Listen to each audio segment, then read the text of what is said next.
राम महाराज डालू नमो नमो निरंजनम।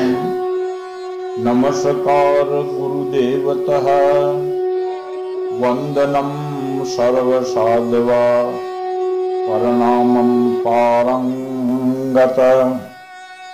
परब्रह्म परापरम सोमम देव निरंजनम निराकारं निर्मलं तस्य दादु वंदनम। गुरु ब्रह्मा गुरु विष्णु गुरु देवो महेश्वर गुरुदेव साक्षात परब्रह्म है।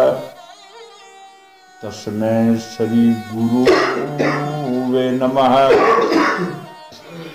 ध्यान मूलम गुरु मूर्ति पूजा मूलम गुरु पदम मंत्र मूलम गुरु वाक्य मोक्ष मूलम गुरु कृपा। नाम लेत नो गर टल भजन करत भय जाए। जग जीवन अजपा जप सभी विघ्न बिलाए।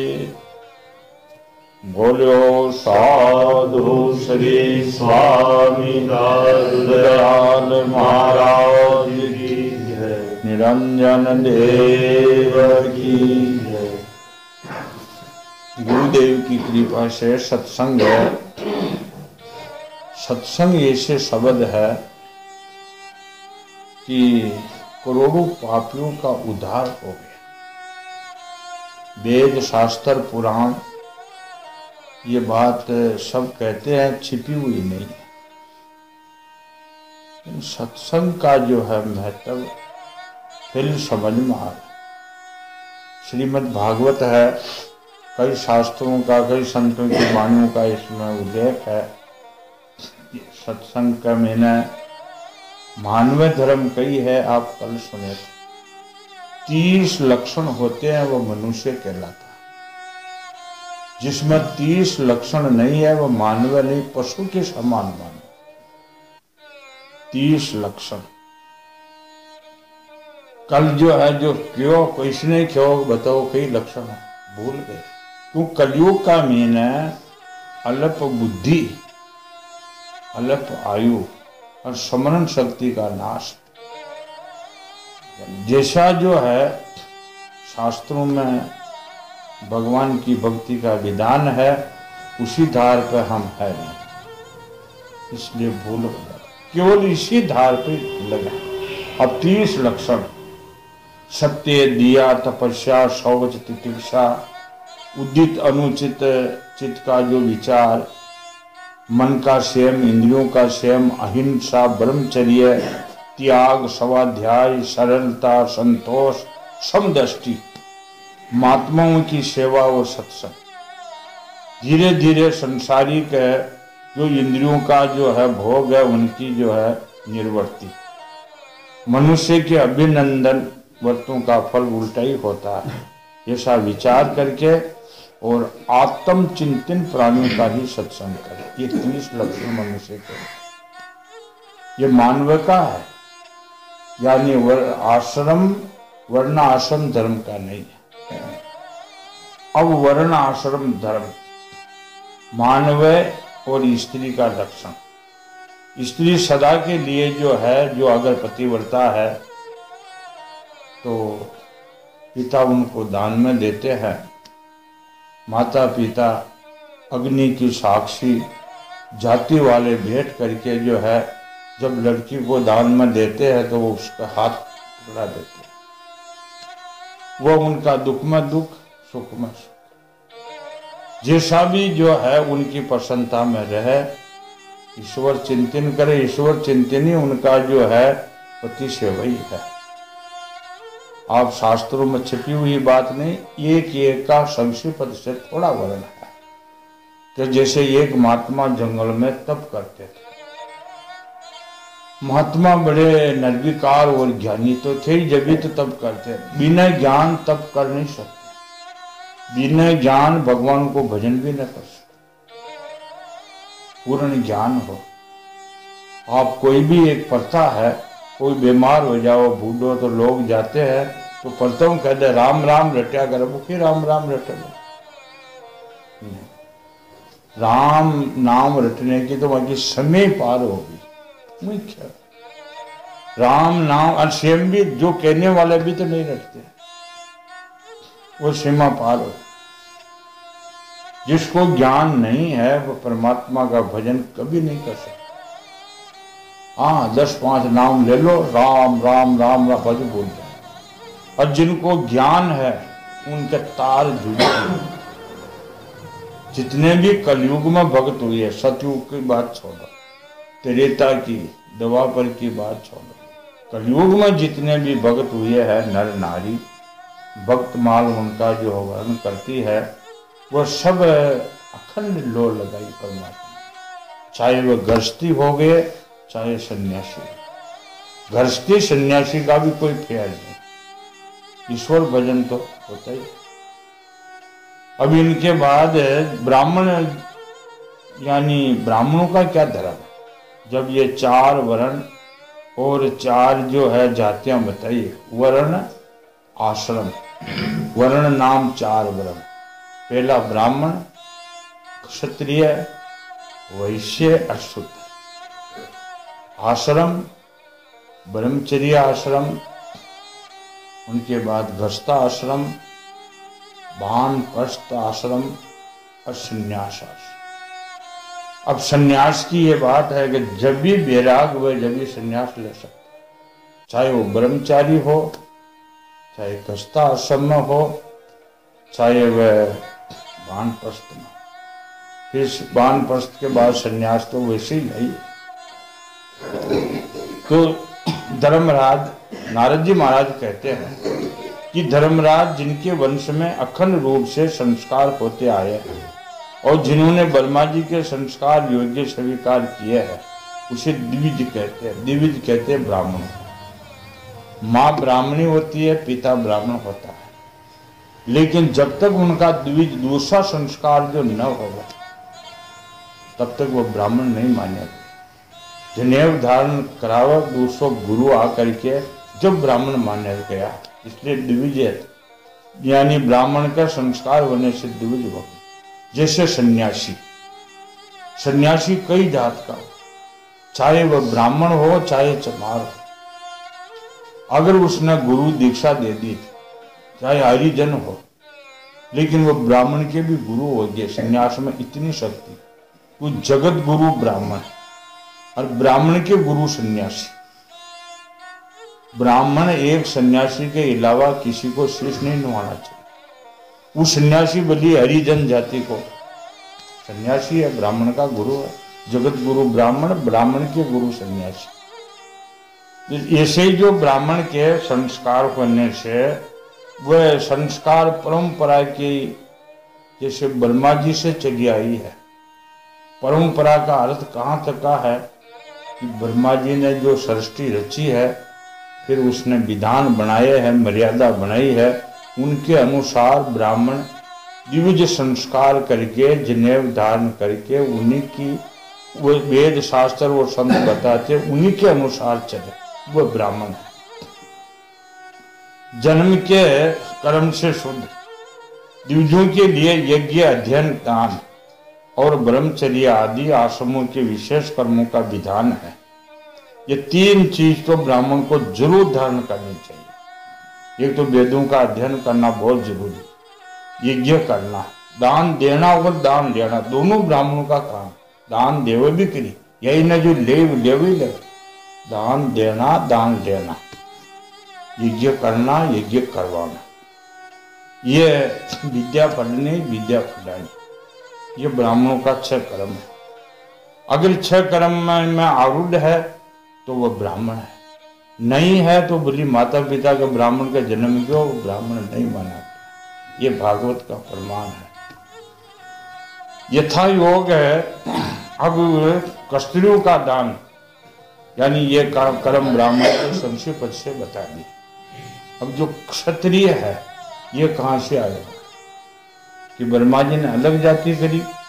नहीं, ब्रह्मा के कश्यप ऋषि के आधा जो है, आधा तो हुए ऋषि, आधा हुए क्षत्रिय, जिन्होंने धर्म की रक्षा करी यानी राज अपनाए वही राजपूत क्षत्रिय है।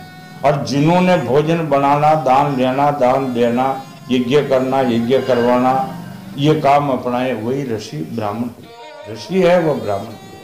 यानी या जाति जो है ठेठी, ब्रह्मा जी ने ठेठी ऋषियों से ही जाती है, ऋषियों में से ही ये क्षत्रिय राजपूत निकले हुए। और राजपूतों में सारी जातियां बनी हुई है। ये जाति कर्म की है, जाति खून की नहीं है।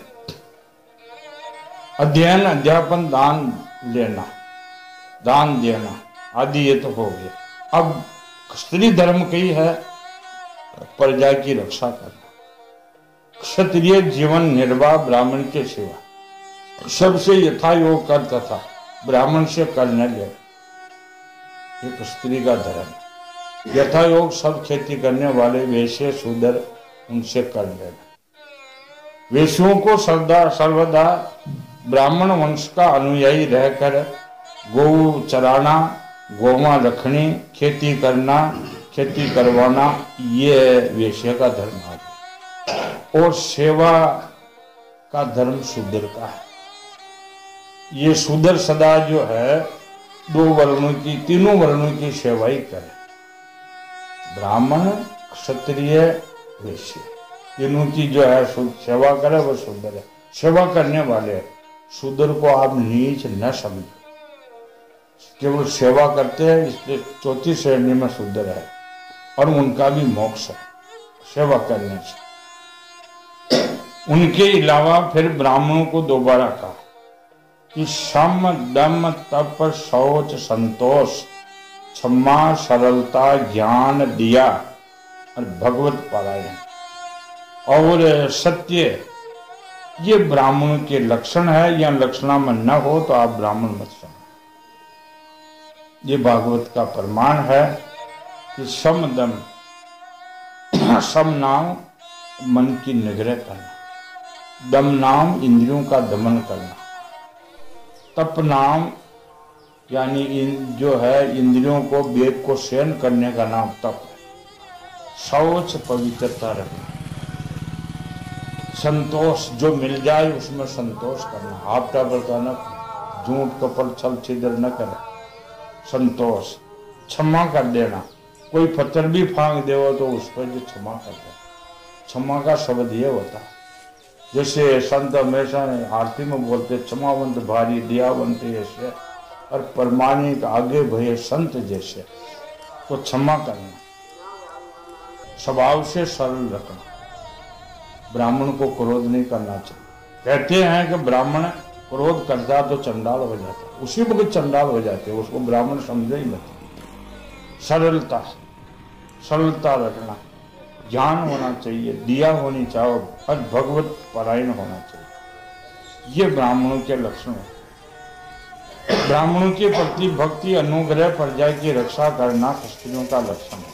देवता, गुरु और भगवान के प्रति भक्ति, अर्थ, धर्म और काम, तीनों पुरुषार्थों की रक्षा करना, अशिष्टता, उद्योग, शीतलता, व्यवहारिक निरपणता, ये वैश्य के धर्म है। और तीनों वर्णों की सेवा करना शूद्रता है। यह हमारे परंपरा का जो विधान था, इन विधान के अनुसार जो चलते हैं वह मनुष्य कर्मों से बाल रहता है।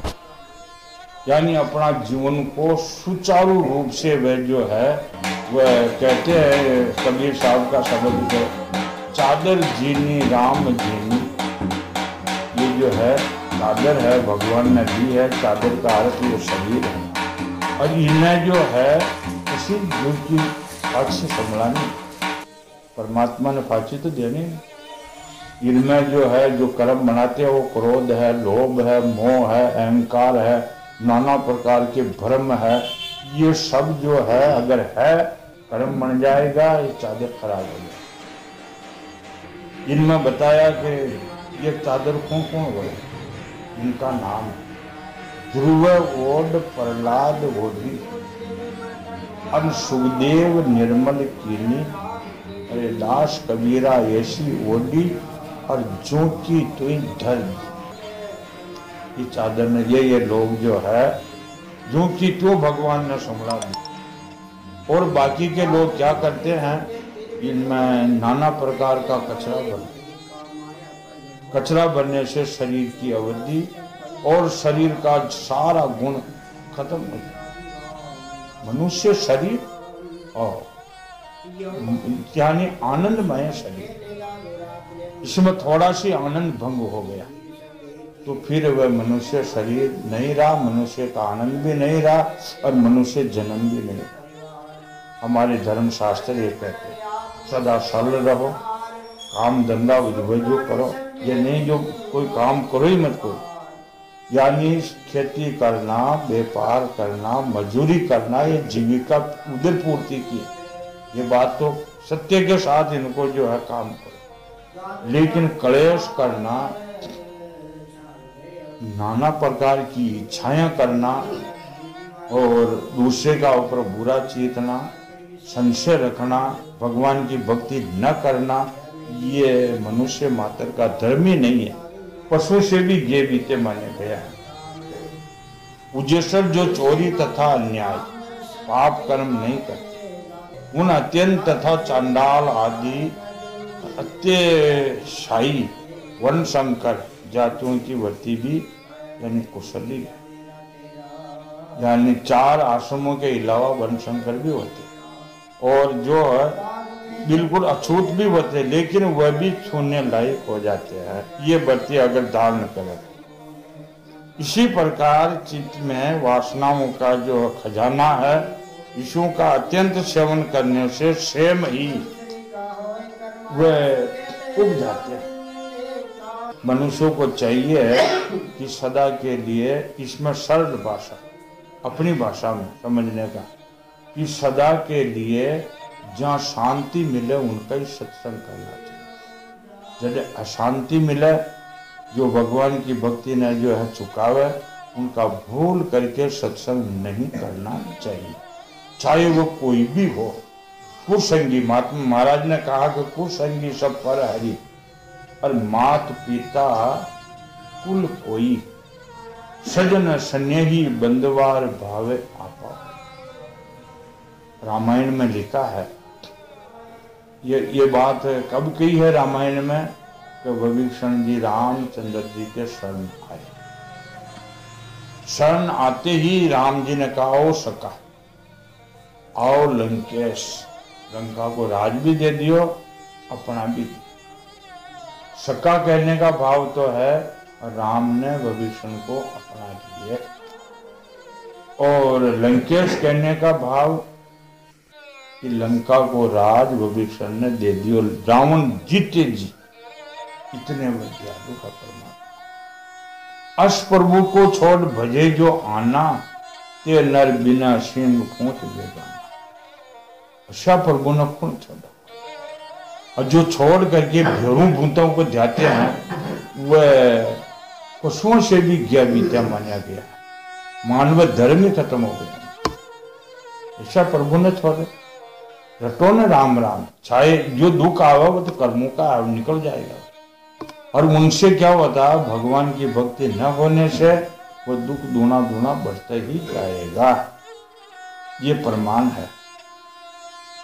तो भगवान राम ने सका कहा लंकेश हो, लंकेश सुखी हो। विभीषण ने हाथ जोड़ के कहा प्रभु सुख कहाँ है, सुख तो आज चरणा में देखिए। तो ये बात साबित हुई कि भगवान के चरणा के बिगड़ संसार में कहीं सुख नहीं है। लोग खागला में धान निकाल बचा, खागला में भूसा में धान न निकला तो संसार में सुख मिले। अगर खागला में धान निकल गया तो संसार में सुख मिल जाए, संसार में सुख नहीं है। ये लोग कथा भाषक ये बात बहुत कम कहते हैं। रोचक वचन बना दे, धनवान हो, पुत्रवान हो, लक्ष्मीवान हो। अरे न तो लक्ष्मी आवे, न पुत्रवान वह, न धनवान है। ये रोचक वचन है, लेकिन संसार में सुख है नहीं। अगर संसार में सुख होता तो राजा दशरथ क्यों मरते? हाय राम, अरे पुत्र मन। बड़े बड़े राजा भरत इनको जो है राज को छोड़ के जंगल में क्यों गए? भर्तृहरि जी महाराज ने स्त्री के पूछले राज छोड़ के जो है उज्जैन नगरी जैसा राज छोड़ के गोरखनाथ जी के सामने क्यों गए? सुख नहीं है संसार, संसार दुखों का घर है, लेकिन दुख तो परमात्मा के, यानी दुख कब मिटे है? परमात्मा के शरण में। सुख कब होता है? परमात्मा के चरणों में। कबीर शरण ने कहा प्रभु सुख आज देखे, आज आपके चरणों में कुशल हूं, बाकी तो दुख होगा। मैं प्रभु आपको अर्ज करता हूं कि वरु भल वास नरक करता था, दुष्ट संग मत दे।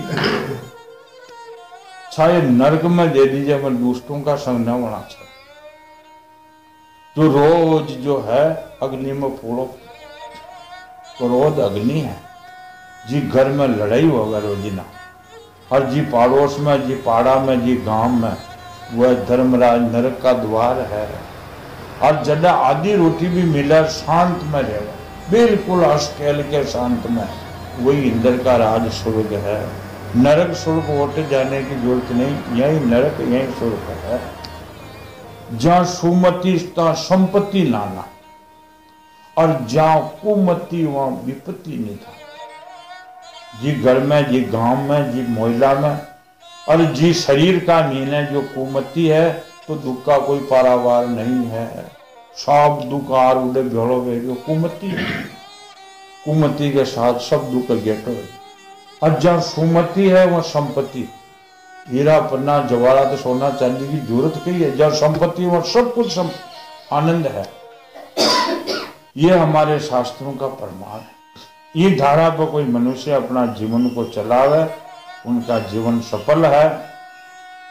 अगर न चलावे तो आपने हानि, खुद ने हानि दूसरे को नहीं है। आगे के लिए अब कहते ब्रह्मचर्य वानप्रस्थ, ये आश्रम का भी मेरे को बताओ। नारद जी कहते हैं कि धर्मराज, गुरुकुल में निवास करने वाला ब्रह्मचारी शुरू में 5, जब यो शरीर 5 वर्ष को हो जाए, तब माता पिता बच्चा को उठा करके गुरुकुल पाठशाला में उनको पहुंचा देते हैं। 24 ही घंटा गुरु के सानिध्य में रहना, वापिस घर नहीं आना। वह जब जो है ब्रह्मचारी अपनी इंद्रियों को वश में रखकर दास के सामान अपने को छोटा माने। ये ब्रह्मचर्य का जो लक्षण है कि ये लक्षण धारण करके गुरुकुल में वास करे, दास बन के रहे, गुरुदेव के चरणों में शुद्ध अनुराग रखे और उनके हित के कार्य करता रहे। गुरु भी वैसे ही होना चाहिए। ऐसा नहीं जो है वो जिनमें गुरु का लक्षण नहीं, वो गुरु बनने का अधिकार क्या रखते अधिकार? जिसमें गुरु का लक्षण नहीं है तो गुरु बनने का अधिकार उसको बिल्कुल नहीं। गुरु का लक्षण होगा वही गुरु बनने का अधिकारी होगा। अब ब्रह्मचारी का धर्म गुरुदेव के चरणों में शुद्ध अनुराग रखे, उनके हित के कार्य करता रहे। सायं काल और प्रातः काल गुरु, सूर्य आदि अग्नि श्रेष्ठ देव, उनका जो गुरु की साधना से हवन भी करे, आत्म चिंतन करे, मौन हो करके एकाग्र से, यानी गायत्री जो गुरु जो है मंत्र देव ओंकार है, गायत्री है, उनका जप करे, बिल्कुल मौन धारण करके, हको न करे मुंडे। दोनों समय की संध्या करे। गुरुजी जब बुलावे तभी पूर्णता अनुशासन में रहकर उनके वेदों का स्वाध्यान करे। पाठ के आरंभ और अंत में उनके चरणों में सिर टेक करके प्रणाम करे। जब बुलावे जितनी देर वन पढ़ावे, 2 घंटा 4 घंटा 5 घंटा 6 घंटा, उनके जा करके पहली जाति गुरुदेव के चरणों में नमन करे, उठते तक भी जो है प्रणाम करे। शास्त्र की आज्ञा के अनुसार मेखला, मर्ग चरम, वस्त्र, जटा, दंड कमंडल, यज्ञोपवीत, हाथ में कुशा का आसन धारण। सायं काल और प्रातः काल सामग्री की भी न रखे, भिक्षा मांग करके लावे, सुबह की सुबह शाम की शाम भिक्षा मांग करके गुरु के संपर्क करे। और लाते ही जो है खाओ पर गुरु के संपर्क करे। जब गुरु आज्ञा देवे तो भोजन करे, आज्ञा न देवे तो उपवास ही करे। मन मांगा नहीं जो गुरु जी में भूखा। ये पुरानी बातें है। अब इन बात को जो आज भी धारण करे तो कौन मना करे, लेकिन काम करते हैं। इनका तो एक चौथाई की रुपया में तुझ भर भी जो साधन नहीं है। अपने शील की रक्षा करे, भोजन थोड़ा करे, यानी जो भोजन ज्यादा करने से आलस बनता है, निंद्रा ज्यादा आती है, भोजन थोड़ा करे। वो हम जो है जब पढ़ते थे, जब कहते थे 5 लक्षण विद्यार्थियों में होता है, अल्लाह स्वान निंद्रा बको ध्यान वकाग चेष्टा। ये 5 लक्षण जो है ब्राह्मणों यानी ब्रह्मचर्यों में बालकों में होते हैं। बको ध्यान यानी जिसान जो है बगलो ध्यान करे, जिसान बिल्कुल ध्यान रहे। काग चेष्टा बिल्कुल चीर के नहीं, होशियार रहे, कागला कोई दे न सके, कोई सचल पर हाथ लाओ तो उड़ पड़ जाओ। काग चेष्टा बको ध्यान। स्वान निंद्रा, कुत्ता में जो गुण है कि वो निंद्रा जो सिखाटे पगे न उड़ जाए। ग्रह त्यागी अल्पहारी, ये 5 लक्षण जो है विद्यार्थियों का होता है। अपने कामों को निपुणता के साथ करे, यानी जो सेवा है वो में न फरवाई न करे सेवा, बिल्कुल उनको उछाव के साथ करे, यानी कि ओढ़ लो उठा लो। आज कहाँ है 97 साधुओं ने देखो तो यही बात, सेवा में उछाव नहीं, भजन में उछाव नहीं, खाने में उछाव जरूर है। श्रद्धा रखे, इंद्रियों को अपने वश में रखे। स्त्री और स्त्रियों के वश में रहने वाले गृहस्थियों का भाषण करना, उनका संग कभी न करे। गृहस्थी आश्रम में जो लोग आते हैं उनको प्रेम न करे, बेट बात भी न करे, उतना व्यवहार करे। और अगर कोई कार्य करना है तो उतना ही व्यवहार करे जितनी जरूरत व जतरा की बोले, आगे न बोले। जो गृहस्थाश्रम नहीं है, ब्रह्मचर्य व्रत के लिए है, वह स्त्रियों की चर्चा तथा स्त्रियों के यानी आभूषणों को देखना भी निषेध है। ये ब्रह्मचारियों का जो है आश्रम का जो नियम बताया है। जब पर्यटन साधन करने वाले मन को शुद्ध करने में सिद्ध खेच लेते हैं। युवक ब्रह्मचारी युवती गुरु पत्नियों के साथ सुलभान, यानी उनको जो अंतर बाल लगाना, बाल उबलना, वो कैसे करते हैं, यानी सुगंधीदार तेल डालना, साबु लगाना, बिल्कुल निषेध। सब शील रक्षा गुण गृहस्थियों के लिए और सन्यासी के लिए भी वही है। गृहस्थी के लिए गुरुकुल में रहकर गुरु की सेवा सुदन, और क्योंकि ऋतु गमन के कारण वहां से अलग भी होना पड़ता है। ब्रह्मचर्य का व्रत धारण करना चाहिए। सुरसा या तेल न लगावे, उबटल न मले, चित्र न, स्त्रियों का चित्र न बनावे, यानी मांस और मजे में कोई भी संबंध न रखे। फूलों के हार, अत्तर फूल, चंदन गला में न करे। यह सन्यासियों का भी है और ब्रह्मचारियों का धर्म भी है। इस प्रकार गुरुकुल में निवास करके दिव्य जाति अपनी शक्ति और अवस्था के अनुसार वेद के अंग, शिक्षा, कर्म आदि उपनिषदों का अध्ययन ज्ञान प्राप्त करना चाहिए। फिर यदि समर्था हो तो गुरु के पास आज्ञा लेकर 25 वर्ष तक की ब्रह्मचर्य अवस्था है। 25 वर्ष बाद में जो है अगर उसको वैराग्य न होवे तो गुरु से फिर आज्ञा, गुरु भी सीख उनको जो है विदा कर देते हैं। गृहस्थाश्रम में प्रवेश हो। गृहस्थाश्रम का मीने जो है शील गुण वाली जो है लड़की के साथ विवाह, वह भी पतिव्रता हो, शील गुण वाली हो और 25 तक गृहस्थाश्रम में रहे। उनके बाद में 50 से 75 वर्ष तक वानप्रस्थ आश्रम। फिर वानप्रस्थ आश्रम में जो है प्रवेश कर जाए। वानप्रस्थ आश्रम का मीन है घर बार को त्याग देना चाहिए। वानप्रस्थ अवस्था में घर नहीं रहना चाहिए। अगर पत्नी की इच्छा होवे कि मैं भी आपके साथ में जंगल में चलूं तो उनको ले चलो।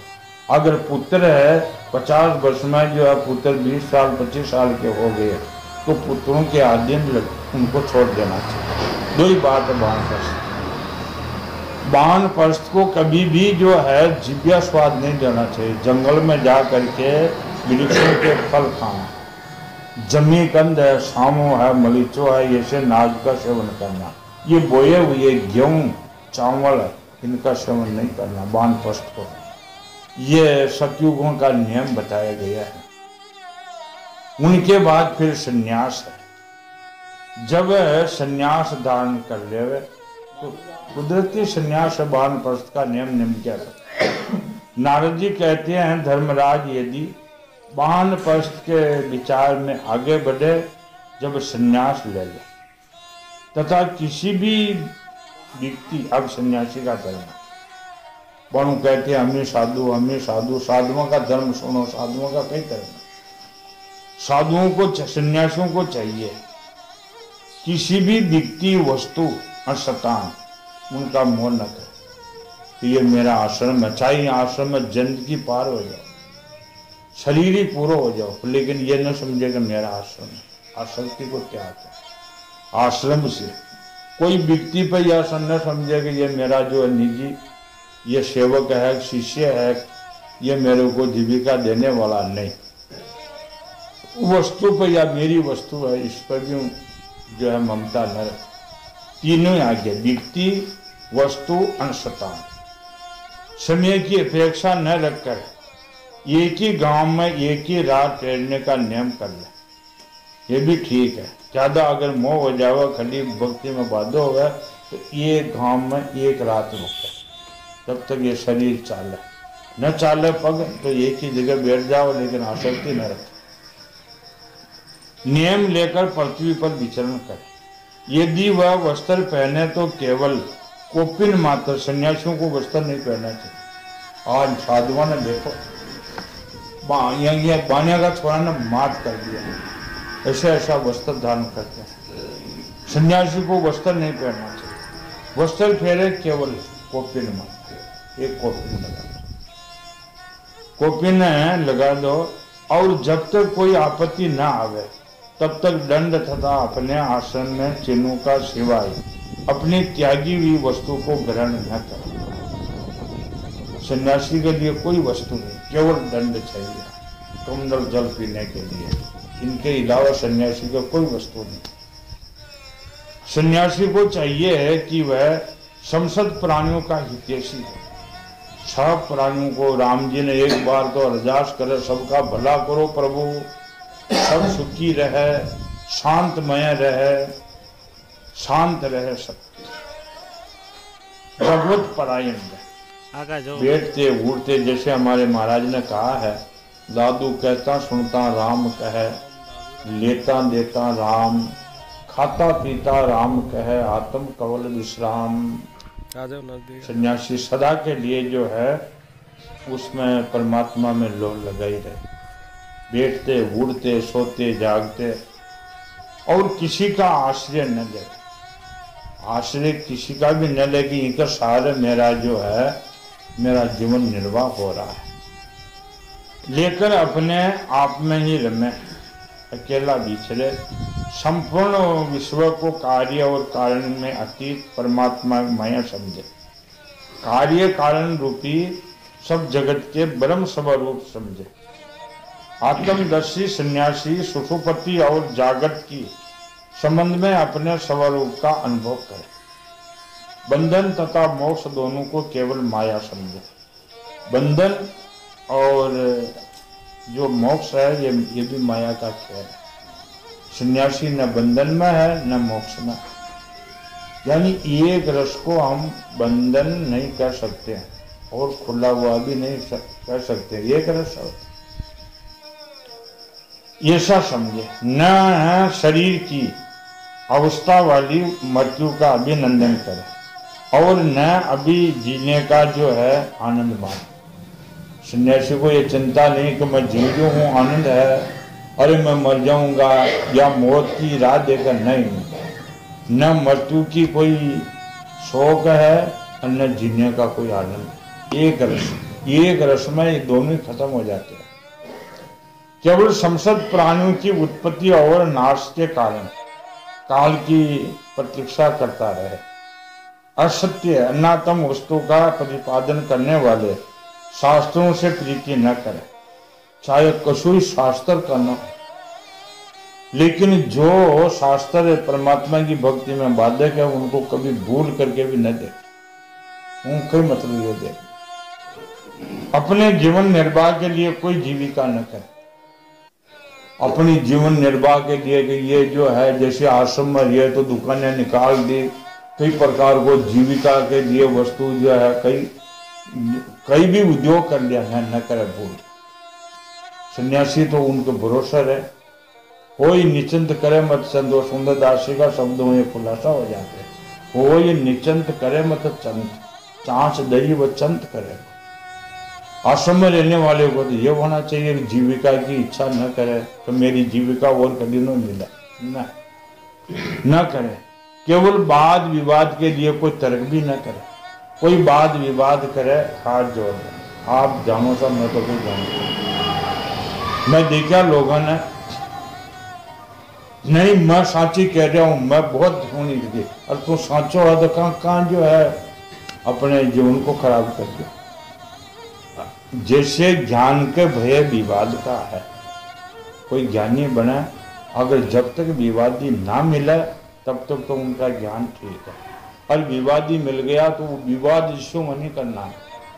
तो सन्यासी को चाहिए किसी से विवाद न करे। आग लोबली खई भी खेल, एक बार कहते देखो विधान तो यह है कि नहीं तो न जानो कहाँ, वो आप जाओ, बहुत बढ़िया बात। विवाद न करे, शिष्य मंडली न जुड़ावे, चेला भेड़ा न करे।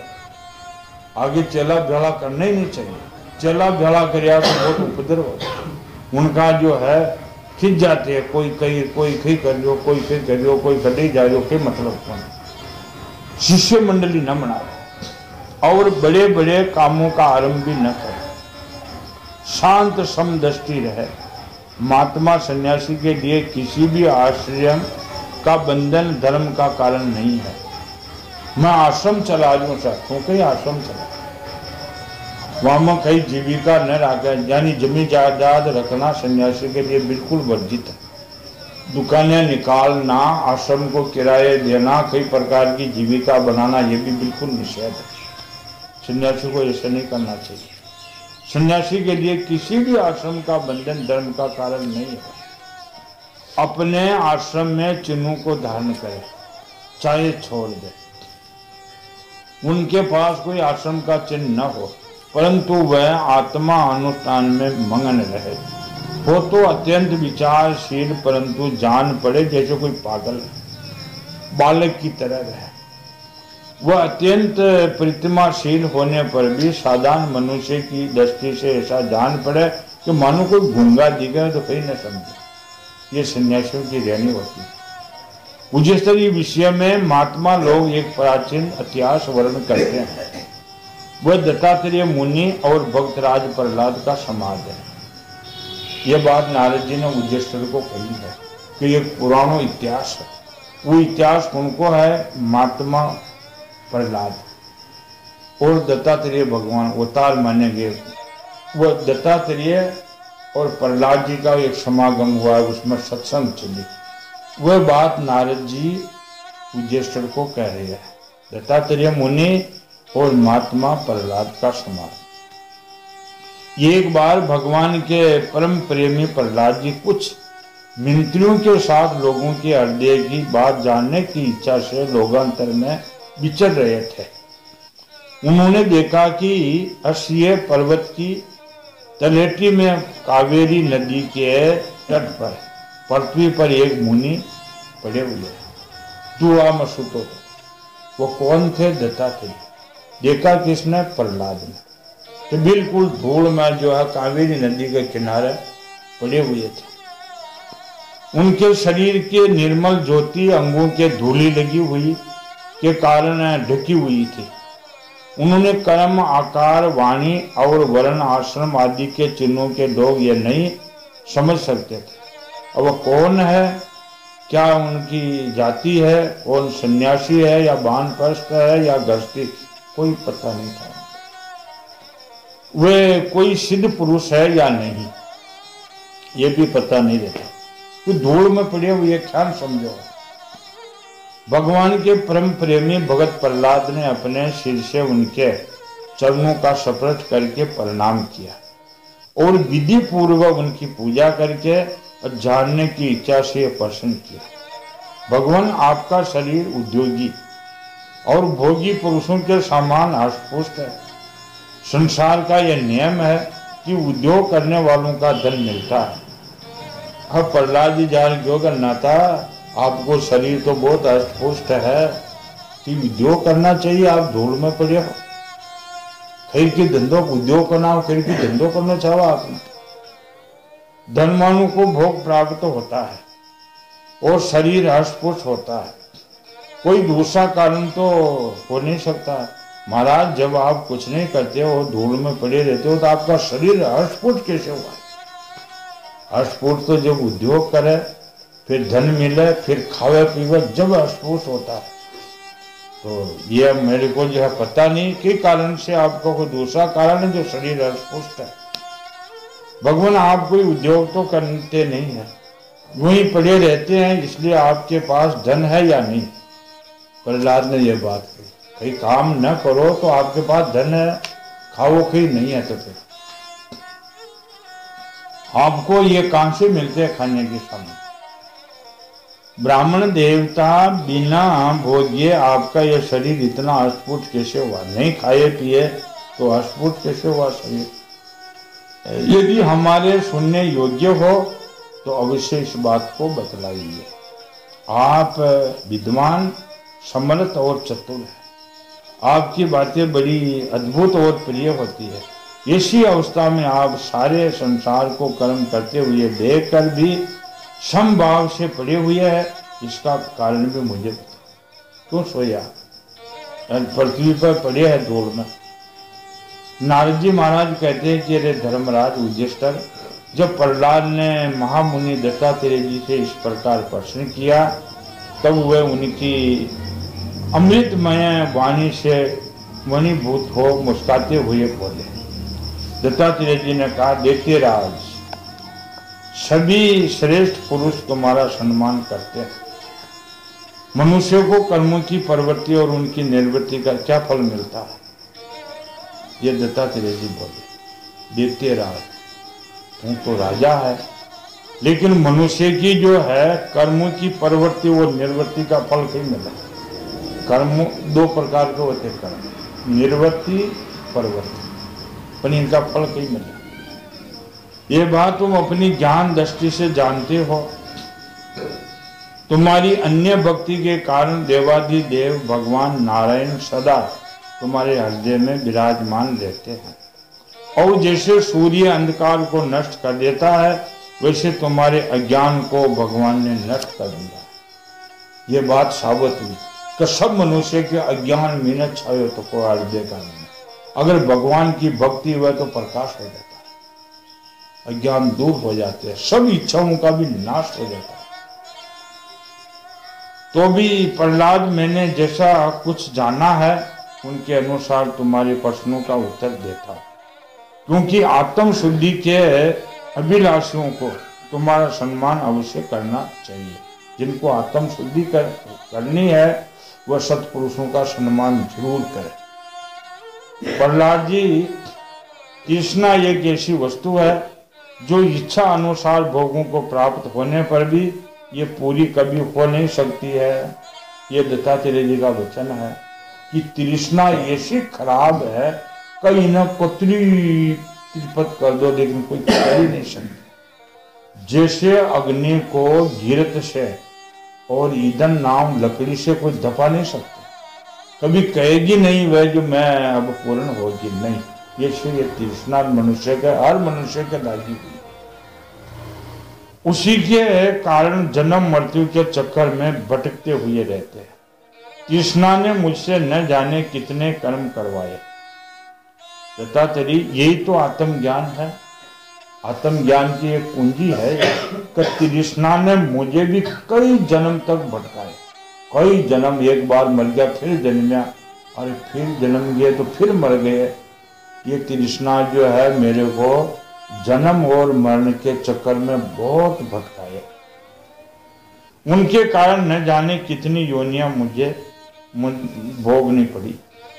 कर्मों के कारण अनेकों योनियों में भटकते भटकते देववश मुझे मनुष्य शरीर मिला है, जो स्वर्ग मोक्ष त्रिय योनि तथा इन मानव देह की भी प्राप्ति का द्वार है। इसमें पुण्य करे तो स्वर्ग, पाप करे तो पशु पक्षी नरक मिले। योनि निर्वृत्ति हो जाए तो मोक्ष, दोनों प्रकार के कर्म किए जाए तो फिर मनुष्य योनि मिलती है। परंतु मैं देखता हूं कि संसार के स्त्री पुरुष कर्म तो करते हैं सुख की प्राप्ति के लिए, लेकिन होता उल्टा दुख। आज कोई भी मनुष्य यह नहीं जो दुख के लिए कोई कर्म करे, सुख के लिए करते, लेकिन उल्टा दुख होता है। ये कैसे होते हैं? ये निर्वृत्ति के लिए, परंतु उनका फल उल्टा ही होता है, वह दुख में पड़ जाते हैं।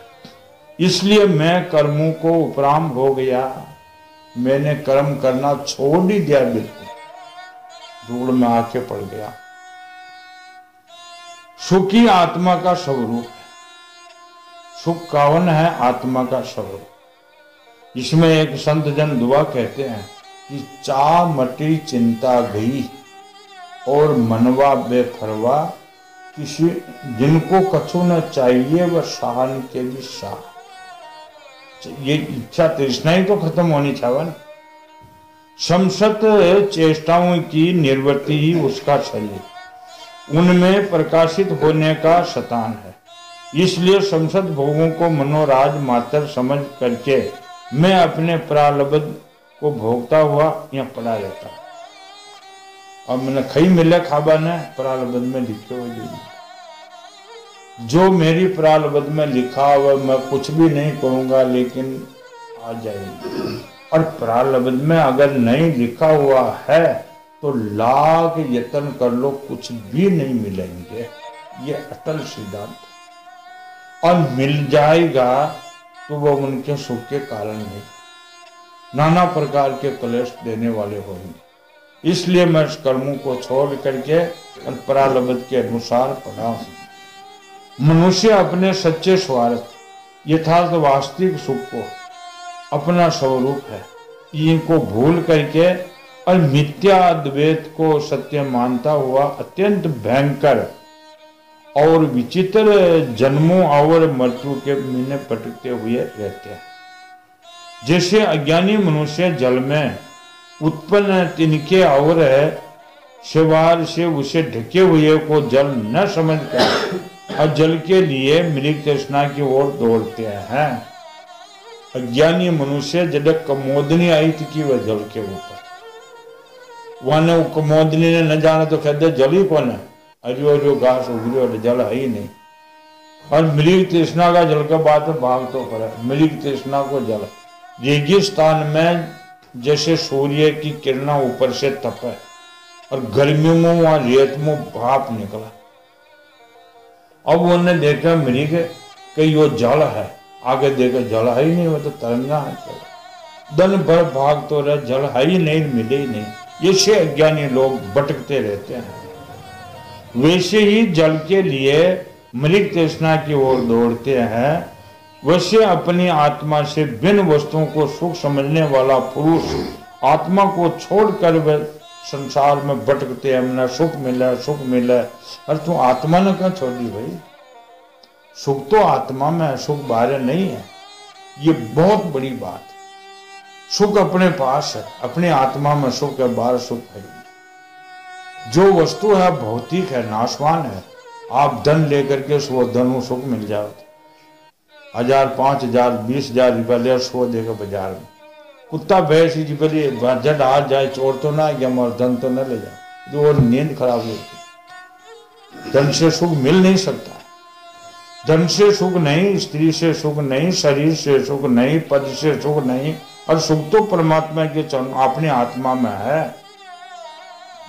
दत्तात्रेय जी ने कहा, प्रहलाद जी शरीर आदि तो प्रारब्ध के अधीन, इनके द्वारा जो पहले किए हुए सुख पाना, दुख मिटाना चाहता है, वह कभी अपने कार्य में सफल नहीं हो सकता।